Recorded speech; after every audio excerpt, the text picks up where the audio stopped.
Как сте с числата? Обичате ли да смятате? А умеете ли да помните дълги числа? Повечето хора се ограничават до това егенето и телефонен номер.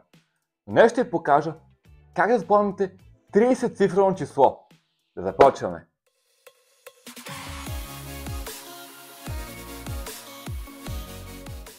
Кой е най-известният бранд автомобили? Ферари, Порше, БМВ, Мерцедес? Зависи кой питаш, ще чуеш различен отговор. А кой е най-известният бранд обувки? Кой е най-известният човек на планетата? Доналд Тръмп, Илон Мъск, Кристиано Роналдо? Тук отново ще чуеш различни мнения. Но ако ви питам, кое е най-известно число на света? Повечето от вас ще кажат числото Пи. Всеки е чул числото Пи. Всеки знае за числото Пи. Но е забавен факт, че повечето хора не знаят какво е числото Пи. Чували са го, но не знаят какво е. Има много такива примери. Много думи. Чували сте думата мизантроп, но не знаете какво означава мизантроп. Знаете някой град, някоя държава, чували сте го, но не знаете къде се намира.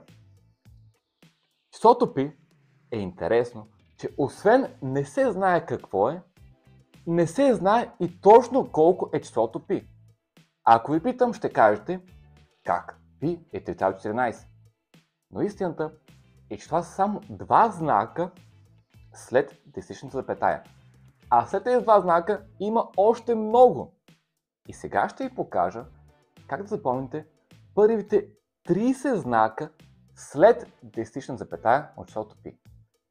Знам, че звучи малко трудно.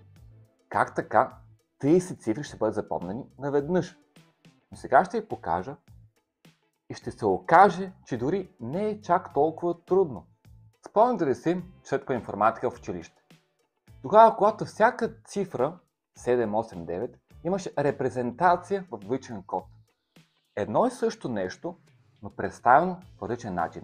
Вместо 28, 39, репрезентацията му е в нули и единици. Но числата, освен в двоичен код, могат да бъдат учени и по друг начин, тъй като не е никак лесно да помниш комбинация от нули и единици. Почти невъзможно е. Но ако си го представиш вместо в цифри, в картини, то тогава ще го запомниш много по-лесно. И това е правилното закодиране, така че да помниш голям брой цифри. Истината е, че аз също не мога да ви кажа първите 30 цифри от числото Пи. Не мога просто да седна да ги напиша, ако просто се питам да възпроизведа цифрите. Но мога да го направя, ако ги закодирам по правилният начин. Зад всяко двуцифрено число стои кодировка от дадена картина или човек. По-точно, картините са на човек, действие или предмет. Всеки две цифри, всяко двуцифрено число, отговаря на предмет, действие или човек. По този начин не е нужно да си спомняш скучни числа, а картини, ситуации, действия и предмети. По този начин много по-лесно възприемаш информацията, отколкото скучните цифри. Ето и как може да запомним първите цифри на числото Пи. Не си говорим в цифри, говорим си в картини. Може да звучи странно, но останете до края и ще разберете цялата логика и ефикасността зад метода. Последователността е следната. Започваме с човек, продължаваме с действие и завършваме с предмет. Нека видим конкретния пример. Започваме с Тиери Анри, бившият футболист, който дирижира Ято Гълъби. Първите 6 цифри на числото Пи тогава трябва да бъдат 14, 15 и 92. Продължаваме с Джулия, която танцува с CD дискове на врата си. Значи, числата трябва да бъдат 65, 35 и 89. Продължаваме с Коди, който се набира с спасителен пояс на врата си. Тоест, числата трябва да бъдат 79, 32 и 38. Продължаваме с руши, който души тетрадка. Значи, това трябва да бъдат 46, 26 и 43.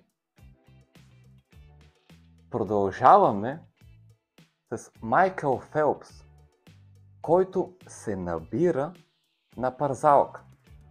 Значи, числата трябва да бъдат 38, 32 и 79. Проверете дали са така. Така ли бяха? Истината е, че зад всяка лудост стои метод. И това е така и с тази. Ето и каква е тайната на метода. Трябва да подготвите една таблица. Тази таблица е предварително направена и спаметена от вас. Тя се състои от 100 реда и 3 колони. Като зад всеки ред стои числата от 0 до 59. А в трите колони стоят един човек, едно действие и един предмет. Като предмета и действието са прикачени към човека. И така, започвате да попълвате таблицата. В началото попълвате имената. 100 имена на хора, които познавате, известни личности и личности от историята. За да ви бъде по-лесно да попълните тази таблица, има една друга таблица, от която може да се водите. Като тя е с букви. Може да видите визуализирана на екрана.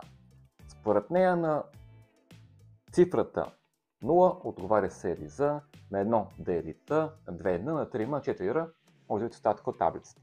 Тактиката е, че ако имате числата 1 и 5, това са буквите Т и Л, трябва да сложите гласни по средата и така образувате име.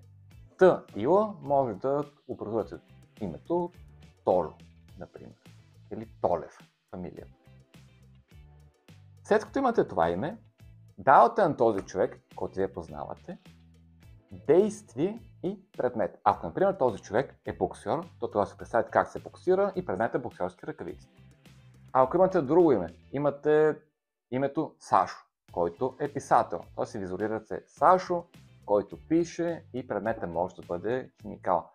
Ако познавате Пешо, който е миньор, то тогава Пешо, който копае с кирката в ръка. Сигурен съм, че разбирате смисъла. И така пълвате всички 100 имена, всички 100 действия и всички 100 предмета. Така, моментално когато чуете числото 25, то вие вече знаете човека, който стои за това число. Знаете действието му, знаете и предмета му. Така е много лесно преобразувате числото в картина, ако вече го знаете. Тук може да изпитате лека трудност, тъй като 100 имена са доста. Може да изпитате затруднение да намерите 100 човека, които да прикачите към дадена цифра.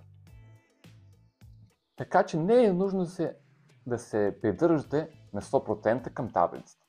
Може да използвате вашите лични преживявания. Например, ако майка ви е родена на 10, то тогава може да използвате нейната рождена дата и нейната визуализация, т.е. нейният образ. Ако ваш приятел е роден на 15 или имате приятел Иван на Иванов ден, може да дадете свобода на вашата лична интерпретация, така ще ви е най-лесно на вас да го запомните. След като вече знаете как работи метода, нека ви покажа и нагледен пример, който разгледахме вече, защото пи. Първите 6 цифри бяха 14, 15 и 92. Това означава, че за числото 14 отговаря човека от нашата таблица.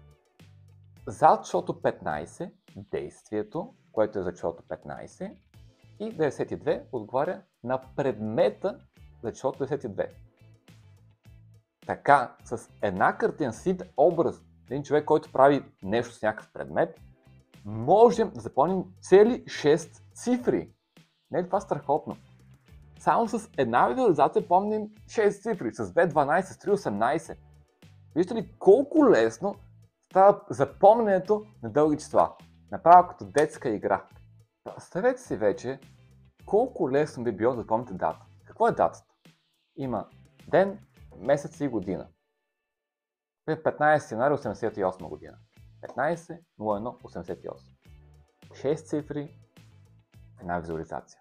И вече знаете дата. Цялата концепция за помнене на числа и това колко е трудно да спомня числа, тук може да отиде по дяволите.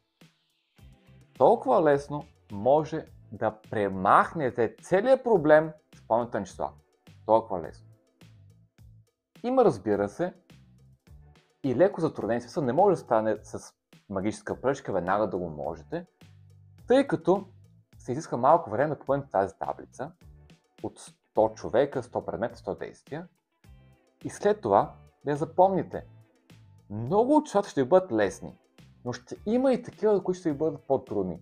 Вече съм писали 86 имена, 86 действия, 86 предмета, но последните 14 ще бъдат малко по-трудни. Ще почне да се чуете кой да добавя, кой не съм сложил.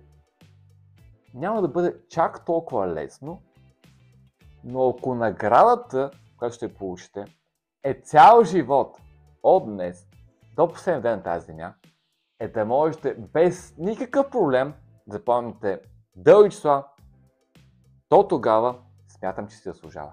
Човек, действие предмет, ЧДП. На английски този метод е известен като PAL метод, Person Action Object. Преди години за нашите предци е било много трудно писането, тъй като е било необходимо всичко да бъде писано на ръка. Докато не е дошъл и Ханс Гутенберг и е направил печатната преса. Тогава е улеснил много този процес. Преди нашите предци е било необходимо да се движат пеша с колело или с автомобил. Но също братя Райт са измислили самолетите. Тогава вече било много по-лесно да се предвижваме. Сега е много трудно да помня числа. Но чрез методът човек, действие, предмет, това става много по-лесно. Благодаря, че гледахте до край. До скоро!